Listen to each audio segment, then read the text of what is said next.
Bonjour et bienvenue dans l'émission La Clé de voûte. Je suis Audrey Carsalane, coach, autrice et femme médecine. J'aide les entrepreneurs du nouveau monde à développer leur business les pieds dans la terre et la tête connectée aux étoiles. Un lundi sur deux, seul ou accompagné d'un invité, nous parcourons des chemins de vie puissants et singuliers, des réflexions vers une nouvelle vision du mot entreprendre en participant à l'éveil des consciences. La clé de voûte, le trait d'union entre le monde visible et invisible de l'entrepreneur conscient de ses actions et à l'écoute de son intuition.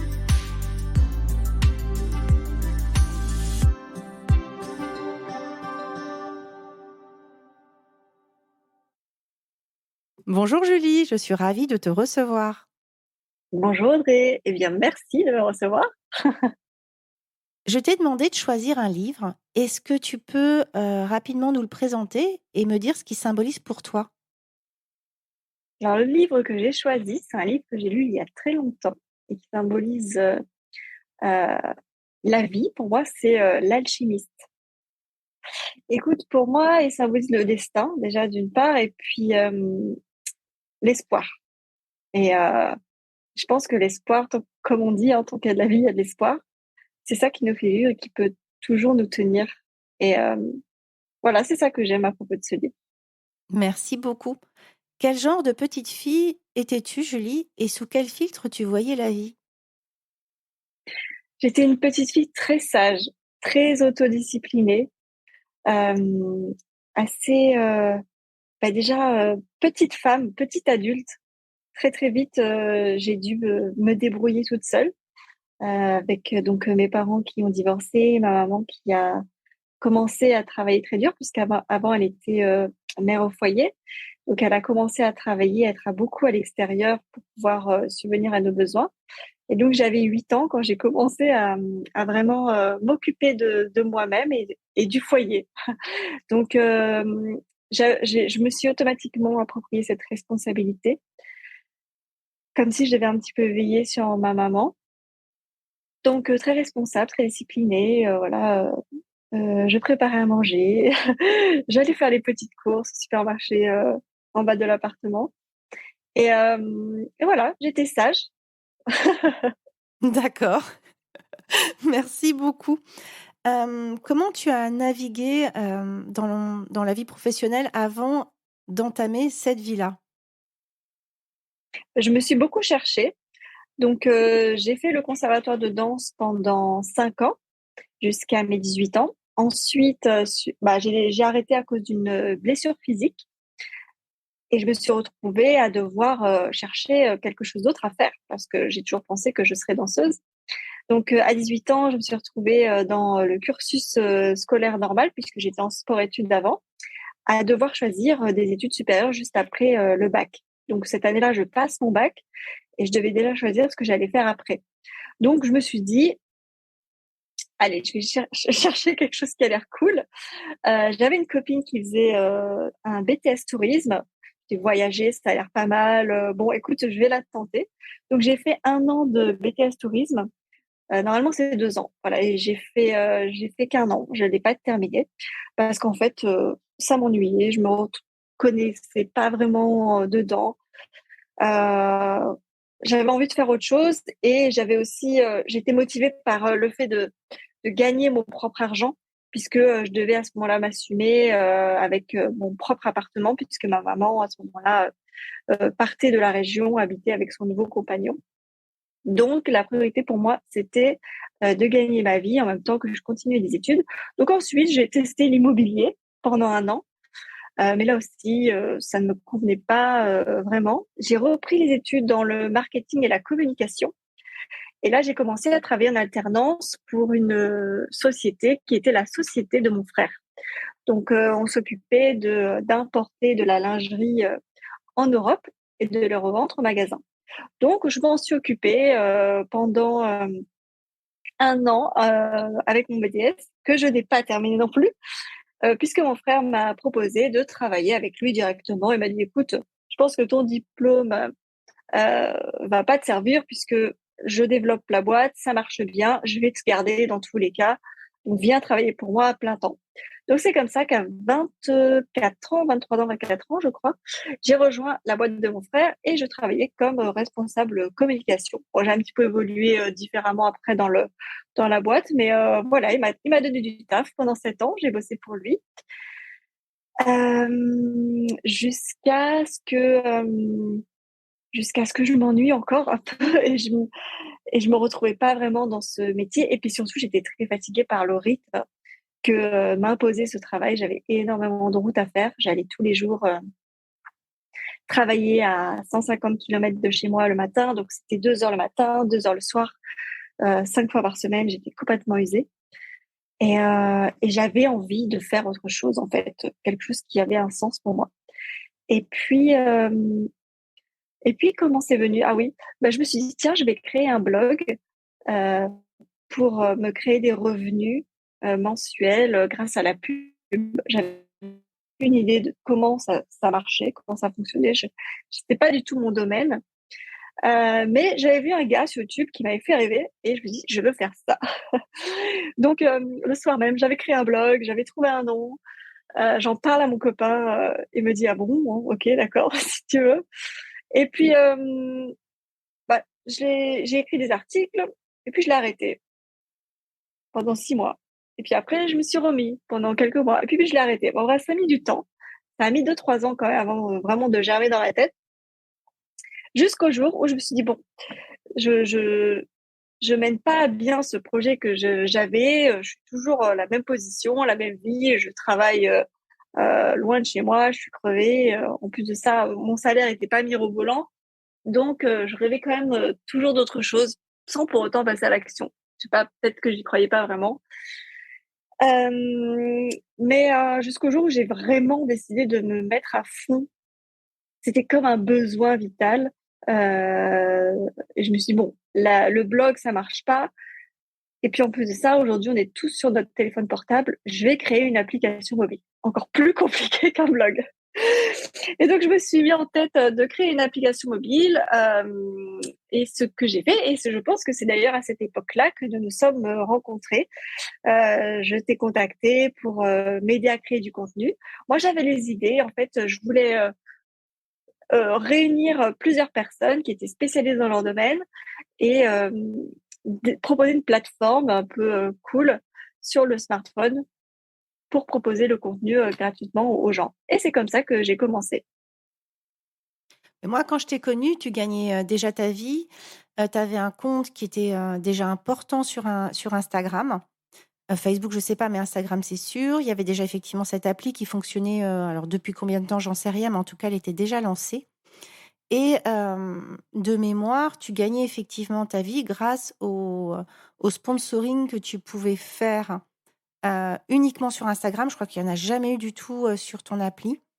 Et Non, ouais. oui, avec des marques, hein, c'est ça. Je crois que ce qu'on appelait ou ce qu'on appelle encore influenceuse, non? C'est pas ça? Ouais, oui, c'est comme ça que j'ai commencé à pouvoir tirer des revenus de mon activité et continuer mon appli. Effectivement, je n'ai jamais finalement tiré profit de mon appli.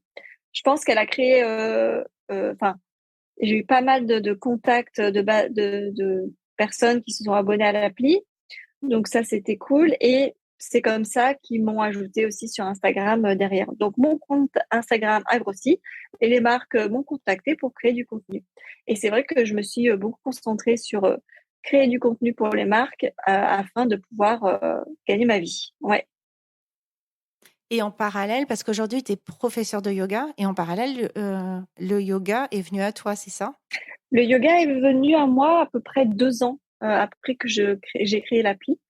Un petit peu par hasard aussi, hein, c'est ma pote Kim qui me propose un séjour d'un mois à Bali. Je dis, écoute, moi j'ai super envie de venir, mais mon mec il va faire la gueule. Celui que je pars un mois à Bali avec toi, je fais pour une sérieuse raison. Elle me fait, ok, j'ai une idée, on va faire une formation de yoga pendant un mois. C'est intensif, c'est tous les jours, de 7 heures du mat à 19 heures. Mais après, à la fin, on a un diplôme de yoga et tout. Et tu penses que c'est une raison valable? Voilà, c'est sûr qu'il va jamais vouloir se joindre à nous. Donc, c'était ma motivation, en fait. C'était venir à Bali pendant un mois. C'était la première fois que je venais avec ma pote. Et au final, je me suis retrouvée dans une formation de dingue. J'étais complètement cassée, j'avais plus à marcher au bout de 3 jours. Je dis, Kim, franchement, merci, mais je me suis dit, je ravalise, c'est pas ce que je m'imaginais. Donc, c'était hyper intense, je te jure. J'ai pas regretté. Hein. Euh, mais du coup, ça m'a tout appris. J'ai appris le yoga ici. Tu vois, moi, j'étais venue un peu en dilettante. Tu sais, je me fais bien confiance quand même. En général, je me dis toujours, bon, ça va le faire. Ça va le faire. J'ai assez confiance en la vie, assez confiance en mes capacités à rebondir, tu vois. Donc, moi, j'avais pris deux, trois petits cours avant de venir. Et quand je suis arrivée ici, bah, c'était pas du tout la même chose. Hein. C'était un autre rythme. Mais voilà, en fait, j'ai tout appris. Enfin, j'ai pas tout appris, mais j'ai découvert euh, le Ashtanga Yoga. Donc, c'est un des yogas quand même les plus physiques. Tu fais tout le temps la même série tous les jours. Et la série, elle dure 1 heure et demie. Et on la faisait 2 fois par jour. Une fois le matin, une fois le soir. Avec d'autres cours de yoga en plus, la méditation, la philosophie, etc. Et bref, cette opportunité m'a donné un diplôme. Et du coup, je suis rentrée en France avec ça. Et mon copain m'a dit, bon, qu'est-ce que tu vas faire maintenant avec ton petit diplôme, là, maintenant que tu es revenu de Bali? Je lui ai dit, naturellement, bah, écoute, je vais sortir des programmes de yoga. Voilà, je n'avais aucune idée encore à ce moment-là. Mais c'était quelque chose que j'avais carrément déjà en préparation dans mon esprit en même temps que j'étais en train de faire ma formation. Je me disais, bah, tiens, bah, je vais faire ça, j'ai une appli, j'ai une audience, je vais créer des programmes. Et c'est comme ça que je me suis lancée en tant que prof de yoga en ligne. J'avais envie de rebondir sur quelque chose que tu as dit et que je trouvais intéressant. J'ai toujours cru en moi et en mes capacités à rebondir. Est-ce que tu Ouais, pourrais développer? Qu'est-ce qui a fait que tu as... Est-ce que c'est, tu vois, le truc qui était naturel depuis que tu es née ou est-ce que c'est quelque chose que tu as développé? Comment tu l'as développé? je pense que c'est naturel depuis que je suis née. Et puis depuis, bah voilà, c'est mon éducation, mon enfance. Ma mère m'a toujours répété que j'étais capable, qu'elle croyait en moi et que je, elle m'a énormément donné confiance en moi. Et puis, m'a toujours poussée à me lancer. Et même quand il y a des choses il y a plein de choses que j'ai commencé, pas terminé, plein de choses que j'ai échoué. En fait, je les oublie, ces choses-là, et je me concentre toujours sur quelque chose d'autre qui m'anime, tu vois. Et en fait, l'abandon, enfin, tu vois, passer à autre chose et tout, c'est pas des choses qui me font forcément perdre confiance en moi ou alors douter euh, pour ce qui est de la suite. Je me dis que je peux toujours ouais, rebondir. Voilà, j'ai confiance en la vie et en mes capacités. C'est hyper intéressant parce qu'il y a beaucoup d'entrepreneuses qui vont écouter ce podcast. Et c'est vrai que tu as un beau chemin de réussite. Alors, on voit toujours le sommet de la personne qui gagne sa vie au départ grâce à des marques, etc. Et on ne voit pas le chemin que ça a été pour arriver à développer une communauté, une plateforme. Parce que je pense que, de mémoire, c'était ton frère qui t'aidait sur cette application et c'était des heures et des heures de travail derrière. Et, euh, et aussi de parler de ce qui n'a pas fonctionné. J'aime pas trop le mot échec, même si on pourrait l'utiliser, mais de rappeler que derrière toute entrepreneuse qui a réussi, qui arrive à vivre sa vie, à gagner sa vie, pardon, à vendre des programmes, à rebondir, etc., il y a aussi des expériences où ça n'a pas fonctionné, par exemple. C'est très drôle, j'y pensais ce matin et j'avais complètement oublié ça et je me faisais cette réflexion. J'ai passé des heures et des heures, un budget énorme à traduire 3 de mes programmes en anglais. Euh, Ça m'a pris une énergie folle. J'y ai consacré peut-être 8 ou 9 mois. Et au final, ça n'a jamais fonctionné. Ça n'a jamais fonctionné. J'en ai vendu un. Et, euh, et après, je suis passée à autre chose. Et ce matin, je repensais à ça. Je fais, oh, tu te souviens, en parlant à moi-même, tu te souviens, je lui dis, tu as essayé de lancer tes programmes en anglais, ça n'a pas marché. Tu as complètement zappé. Et en gros, je sais pas, c'est comme si tu as essayé, ça n'a pas pris tout de suite.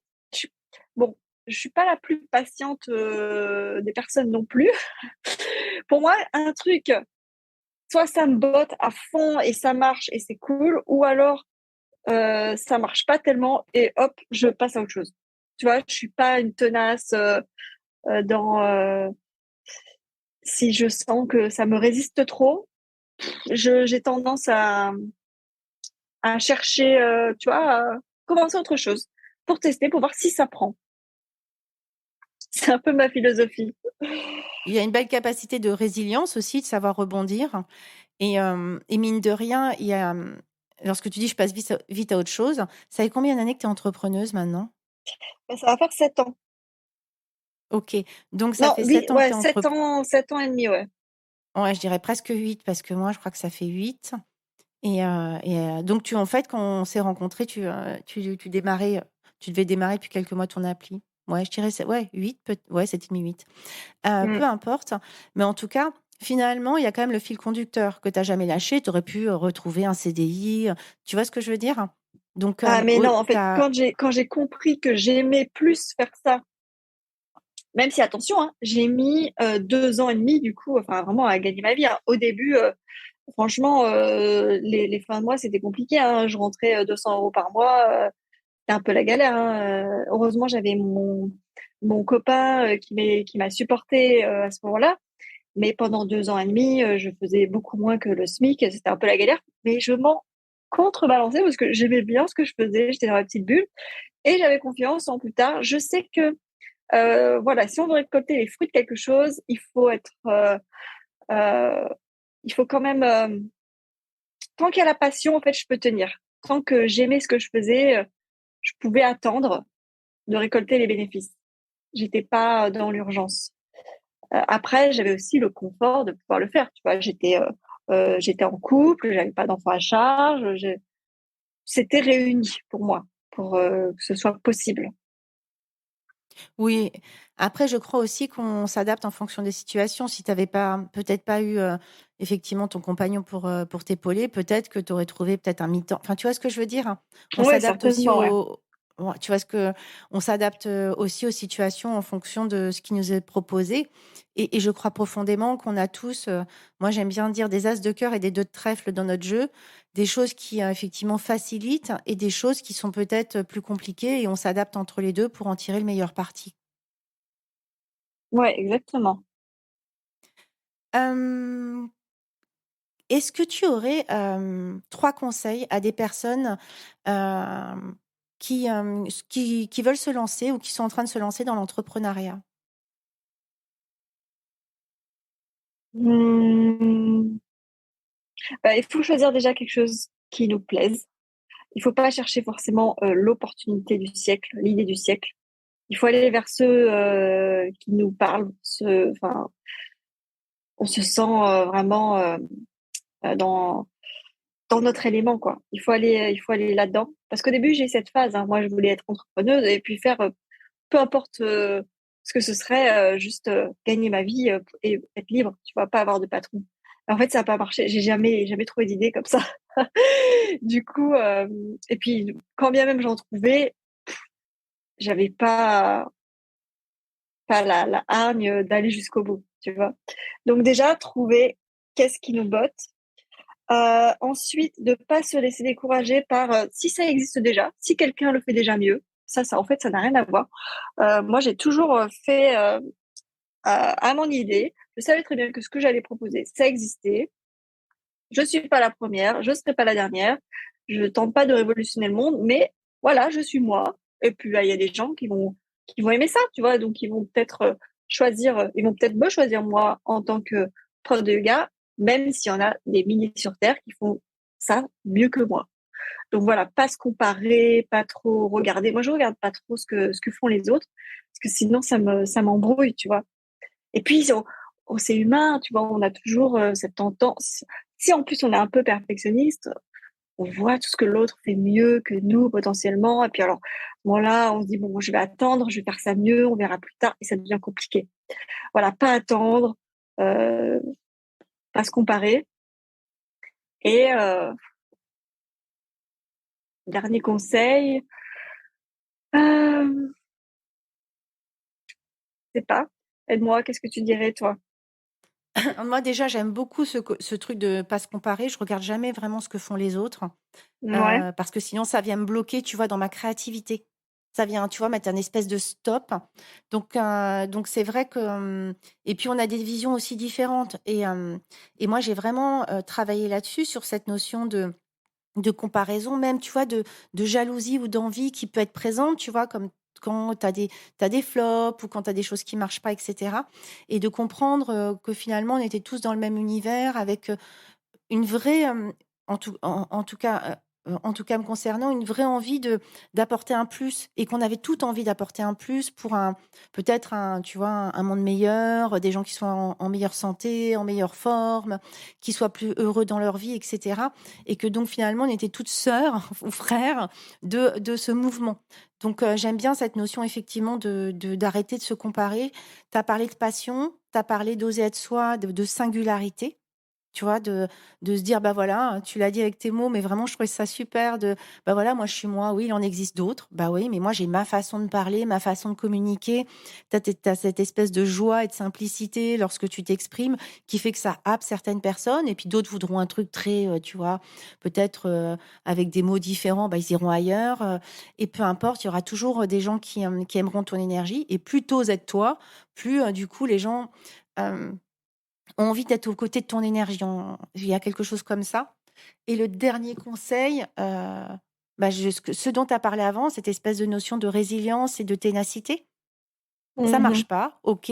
Comment je peux revoir? Qu'est-ce que je pourrais faire d'autre? Qu'est-ce que je pourrais créer d'autre autour de cette même passion? Tu vois, peut-être que si les programmes de yoga fonctionnaient plus, si tu as toujours cette passion pour le yoga, tu irais trouver autre chose, tu vois. D'ailleurs, je vois, Mm. parce que moi, je te suis, tu as fait des programmes très... j'en ai acheté un d'ailleurs, mais oui, parfaitement, ma bonne dame. J'ai acheté un de tes programmes. Ouais, ouais, ouais, ça me faisait plaisir. Bon, j'ai pas tout fait, tu vois, il faut vraiment que je m'y remette. Mais je vois que, tu vois, il y a des programmes qui sont débutants, des programmes niveau. Moi, j'avais pris un truc où c'était une fois par semaine, il y avait un truc cool, et puis le reste, c'était des demi-heures. Là, je vois que tu es Mm. en train de sortir un programme vraiment plus cocooning.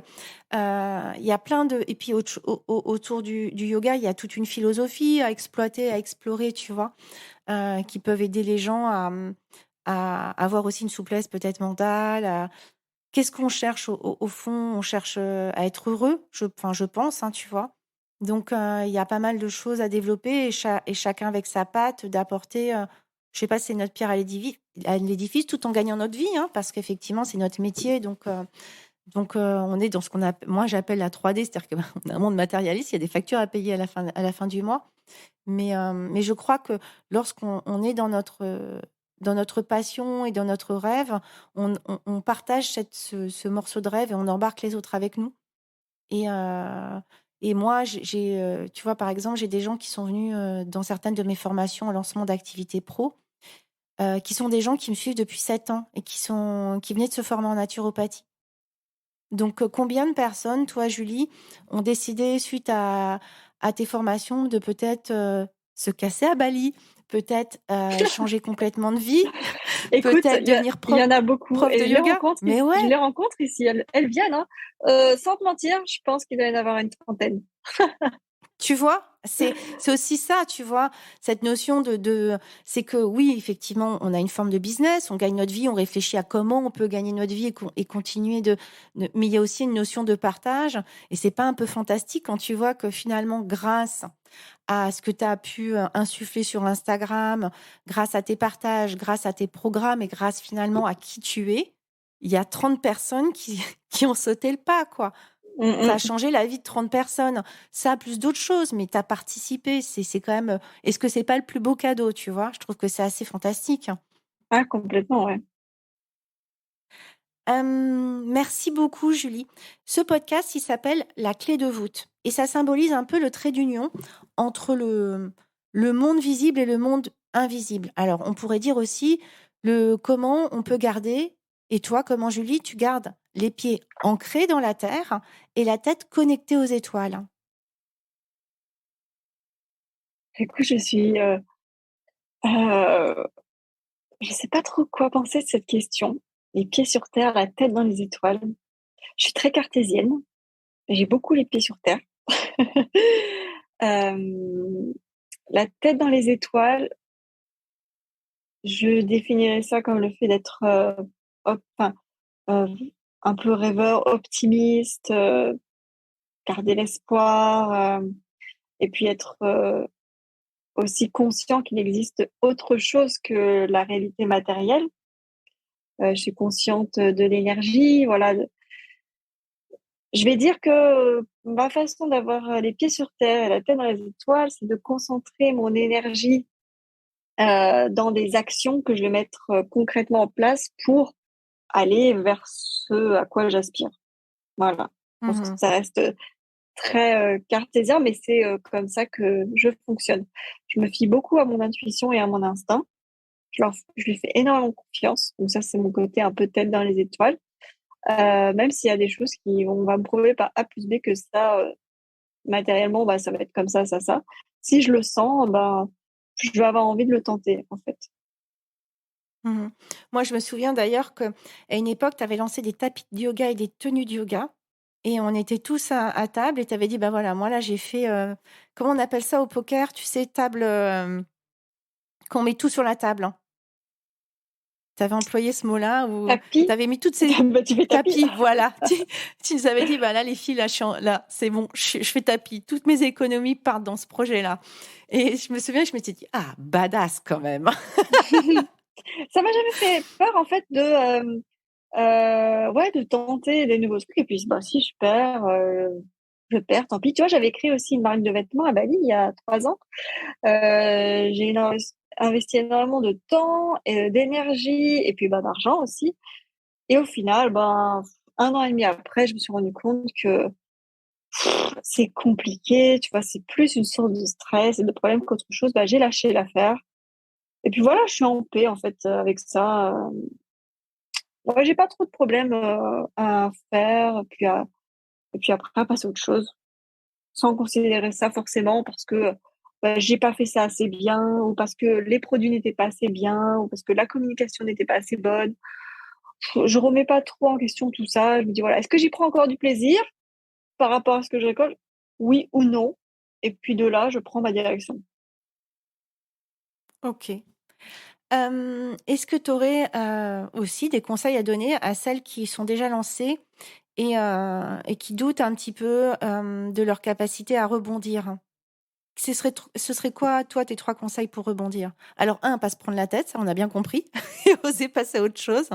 Est-ce que tu aurais deux autres Donc c'est conseils? c'est des conseils pour les personnes qui se sentent en situation de potentiel au bord de l'échec, qui ont peur de pas. Ouais, tu sais, on a tous, je pense, alors je pense, hein, dans ces phases où ça cartonne et puis après, ben, ça décroît et puis après, enfin, tu vois, on n'a pas forcément toujours les mêmes salaires et des personnes qui commencent à douter que l'entrepreneuriat soit fait pour eux ou qui cherchent, ouais, ou qui aimeraient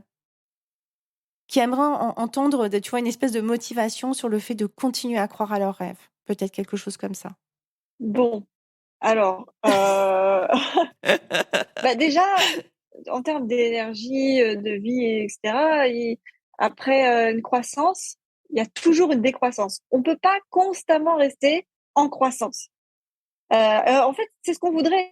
C'est ça aussi. Des fois, on se prend la tête parce qu'on dit, oh, bah, ça marche moins bien que ce que ça marchait avant parce qu'on était en croissance. Moi, j'en ai connu là, je suis actuellement en période depuis 1 an.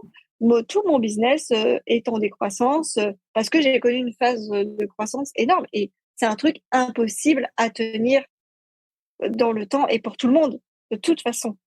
En fait, je pense que le problème est psychologique. Il vient surtout du fait qu'on pense que ça devrait toujours monter. Mais alors, à quelle cadence? À quel prix? Quels seraient les Mhm. sacrifices? Faut juste être OK avec le fait que, bon, bah, ouais, il y avait des plus, et ben, il y a du moins. Ça fait partie du jeu. Et puis, bah, il y aura encore du plus. Il faut se concentrer là-dessus, se bouger les fesses, et puis, euh, et puis voilà, se concentrer sur la direction où on veut aller et pas se concentrer sur là où on ne veut pas aller, pas sur le derrière, quoi. Euh, ou alors être OK avec ça. Moi, je te dis, en ce moment, actuellement, bon, je traverse une période aussi un petit peu spéciale dans ma vie personnelle puisque je vais devenir maman, donc je suis enceinte et vraiment pris, tu sais, ça fait 1 an, comme je te disais, que mon business est en décroissance franchement, ça m'a foutu le cafard pendant 6 mois. Mais là, j'arrive à mon 6e mois de grossesse. J'ai appris il y a 6 mois que j'étais enceinte. Et en fait, j'ai compris. J'ai dit, ben voilà, j'ai dit, mon business, il est en décroissance. C'est parce qu'en fait, je vis autre chose. Là, je vais devenir maman. C'est un rêve euh, que je ne m'étais même pas autorisée à avoir dans le passé. Ben voilà, en fait, la vie m'a préparée pour ça. Et donc, de cette façon, voilà, de penser comme ça, je suis OK, je suis en paix avec ce fait-là et je me concentre sur maintenant sur quoi j'ai envie de me concentrer. Et donc, ma future carrière de maman. Tu sais, j'aime bien ce côté cartésien qui fait toute ta force. Et finalement, tu as quand même vachement la tête dans les étoiles, hein, parce qu'il y a une notion, tu vois, de destinée. Ah ben évidemment que mon business, il est en décroissance. Mm. Parce que tout est juste, tu vois. Alors chacun va utiliser les termes qu'il veut. Oui, l'univers, Dieu, machin et tout, peu importe. Je crois qu'effectivement, il y a des synchronicités dans la vie qui font que mon business en ce moment, il est en décroissance pour me permettre de me poser mes fesses et de profiter de ma grossesse et de me préparer à ma nouvelle carrière, effectivement, ou co-carrière, tu vois. Donc, il y a un Complètement. truc assez chouette. Mm. En début d'année, tu sais, je venais de sortir mon énième programme. Je pense que c'est le 11e. Il y a très peu de profs de yoga qui peuvent se targuer d'avoir fait 11 programmes de yoga en 4 ans. Mais alors moi, je suis une machine. Tu sais, en plus, tu me connais, tu sais, je suis une machine, j'arrête pas. Ouais. J'arrêtais pas, j'arrêtais pas, j'arrêtais pas. Je lançais mon dernier programme que là, bim, je me fracture les 2 coudes pour une prof de yoga. Est-ce que tu imagines un peu? C'était, c'était l'enfer parce que psychologiquement, je me dis, mais j'étais déjà en train de créer un autre programme dans ma tête. Tu vois, je venais de lancer, sachant que c'est très physique pour moi de tourner un programme de yoga. Ça me prend beaucoup d'énergie. C'est 60 vidéos vraiment très longues. Je fais tout en plus, montage, etc. Et bref, j'avais à peine se lancer ce programme de yoga. Et comme je fais toujours, j'étais déjà en train d'imaginer la suite. J'avais même pas terminé mon lancement, que je pensais déjà à me remettre au travail. Et là, une semaine après, je me fracture les 2 coudes et foule les 2 poignets. Ouais, tu peux te dire qu'il n'y a plus aucun programme de yoga que tu peux envisager de tourner dans ces conditions, tellement j'avais mal. Euh, et je suis restée dans cet état pendant 5 mois. Pendant 5 mois. Ouais, Et après, donc, tu vois, mon business, des croissances, les coudes cassés, je peux pas faire mon programme. Là, pendant un mois, je suis au fond du saut. Et puis après, je découvre que je suis enceinte. Au début, je le sais même pas. Tu vois, je me sens mal-être physique, nauséeuse tous les jours. Je comprends pas. Je crois que je traverse une dépression. Et c'est là que j'apprends qu'en fait, ça fait un mois et demi que je suis enceinte. Ah, mais c'est pour ça que je suis si mal. Donc, ouais, il y a des périodes plus ou moins heureuses dans la vie. Mais quand, sur le moment, on voit pas forcément où ça nous mène. Mais après, on comprend. On dit, bon, euh, je comprends. Et puis, c'est peut-être mieux comme ça. Voilà, un peu d'acceptation. J'aime beaucoup on en discutait là avant qu'on prenait nos nouvelles avant de lancer l'enregistrement. Moi, je crois beaucoup justement aux synchronicités. J'en parle parfois du fait que parfois on a des trucs qui nous arrivent et franchement, on aurait aimé s'en priver et qu'en fait derrière ça se cachent les plus beaux cadeaux ou des changements de vie auxquels on ne s'était pas attendu, tu vois? Et il y a vraiment à chaque fois moi, je suis venue dans le sud, bam, boum, bim, je suis devenue maman, tu vois? J'ai lancé mon business, je suis devenue maman et je suis partie dans le sud simplement parce que je voulais fuir Paris, et je voulais redonner un sens à ma vie. Je savais pas ce que j'allais faire de ma vie. Honnêtement, je suis partie avec mes 2 chats, j'en avais aucune idée.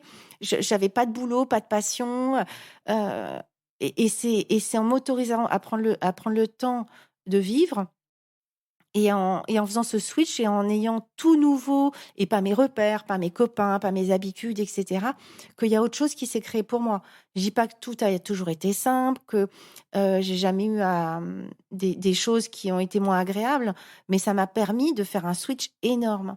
Et j'ai vraiment compris, et là, dernièrement, que finalement, ces expériences, douloureuses, entre guillemets, elles pouvaient passer plus vite si on était dans la résilience et l'acceptation. Si j'étais persuadée que ça arrivait pour une chose, Là, tout de suite, je vois pas, je ne sais pas. Mais si j'étais persuadée qu'effectivement, il y avait une opportunité qui se cachait derrière, alors la peine, les doutes pouvaient un peu s'atténuer et je pouvais quand même garder les yeux ouverts à ce qui pouvait venir se profiler à moi comme nouvelle synchronicité ou nouvelle opportunité. Mmh. Ouais, je suis d'accord. Merci beaucoup. J'avais envie de te laisser le mot de la fin, Julie. Qu'est-ce que tu auras envie de nous dire? Hem, Vive la vie. En fait, on oublie trop souvent, non, mais c'est hyper simple, mais tu sais, des fois, on est enfermé dans nos problèmes, voilà, on a notre vision avec nos filtres, nos petites bulles, on fait mouliner le mental beaucoup, pour ne bon, on est le centre de notre univers, ça c'est sûr, mais bon, voilà, tu fais un petit pas en arrière, tu vois qu'il y a un petit grain de sable dans l'univers, tout va bien se passer. Et puis, si on a la chance de vivre tout ça et de se sentir vivant grâce à des hauts et des bas, et c'est parce qu'on est en vie. Et en fait, bon, alors là, je sais pas, peut-être tu seras pas d'accord avec moi, j'en sais rien, mais sur ce que je vais dire, même moi, je ne sais pas, mais à partir du principe qu'on n'a qu'une vie dans ce corps, dans cette situation, etc., et qu'il faut juste en profiter, et qu'on a déjà énormément de chance d'avoir cette possibilité. Donc, faut se détendre, il faut se laisser voguer un petit peu, arrêter de résister et vivre la vie. Et il faut rire. Voilà, il faut beaucoup rire. Si on met de la joie dans notre vie, tu sais, même quand on traverse des moments pourris, tu peux rigoler. Hein. Franchement, on peut rigoler, on peut se marrer, on peut faire l'autodérision, on peut rigoler de tout. Et en fait, à partir du moment où tu mets un peu de joie dans tout ce qui t'arrive, même quand c'est catastrophique, bon, avec le temps, hein, parfois, hein, bien sûr. Hein, attention, je dis pas quand tu traverses un deuil ou quelque chose de dramatique. Non, non, bien sûr. C'est différent, mais il faut toujours ouais, relativiser. En tout cas, essayer. Et puis, si on n'y arrive pas sur le moment, bah, c'est aussi OK et laisser le temps. Voilà. J'adore cette notion d'autodérision. Moi, je suis devenue une championne internationale de l'autodérision. Je le partage d'ailleurs de temps en temps sur Insta. J'adore ça parce qu'effectivement, ça permet de dédramatiser le truc, tu vois, d'avoir une espèce de recul et d'autodérision, soit par rapport à la situation, même soit par rapport à la prise de tête ou au nœud au cerveau qu'on vient de se faire qui finalement était peut-être pas, tu vois, si dramatique que ça. Encore une fois, tout dépend. Hein.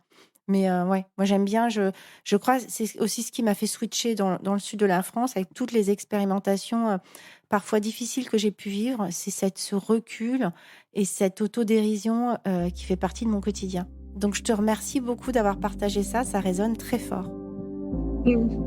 Avec plaisir. J'espère que cet épisode vous aura plu. N'hésitez pas à le partager à des personnes qui veulent elles aussi créer les pieds dans la terre et la tête connectée aux étoiles. Retrouvez l'ensemble des informations et des liens dans le descriptif de l'épisode ainsi que sur mon site audreycarsalade.com. N'hésitez pas non plus à laisser un commentaire si vous avez des suggestions, des idées ou tout simplement si vous avez aimé cet épisode. Pour cela, rien de plus simple, filez sur Apple Podcast et n'oubliez pas les petites étoiles. Retrouvez-moi aussi sur les réseaux sociaux sous le nom de Audrey Carsalade et à l'adresse contact@audreycarsalade.com. N'oubliez pas non plus de vous abonner à la Clé de voûte sur votre plateforme d'écoute podcast préférée pour être informé de la sortie du prochain épisode. Bonne semaine à tous et merci de votre écoute.